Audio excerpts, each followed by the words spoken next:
যুক্তরাষ্ট্র থেকে ফেরত আসা কিছু বাংলাদেশি অভিবাসন প্রত্যাশী শিকল ও হাতকড়া পরিয়ে দীর্ঘ সময় আটকে রাখার ঘটনা নিয়ে উদ্বেগ প্রকাশ করেছেন। ফেরত আসা অভিবাসীরা জানান ৬০ ঘন্টার বিমান যাত্রায় তাদেরকে এমনভাবে রাখা হয়েছিল যেন অপরাধী।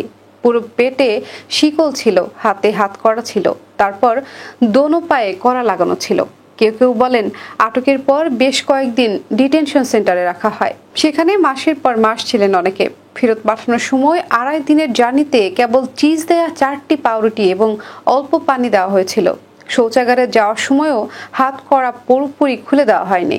বেসরকারি সংস্থা ব্র্যাকের মতে ২০২৪ সালের শুরু থেকে সেপ্টেম্বর পর্যন্ত যুক্তরাষ্ট্র থেকে ফেরত পাঠানো বাংলাদেশির সংখ্যা অন্তত ১৮০ ছাড়িয়েছে। তাদের ফেরত আসার প্রক্রিয়ায় মানবাধিকার লঙ্ঘনের আশঙ্কা দেখানো হচ্ছে। বিশ্লেষকরা বলছেন, আন্তর্জাতিক আইন অনুযায়ী অভিবাসীদের ফেরত পাঠানোর প্রক্রিয়া অবশ্যই মানবিক হতে হবে। যুক্তরাষ্ট্রের মতো দেশও নাগরিকদের এভাবে অমানবিকভাবে ফেরত পাঠাতে পারবে না।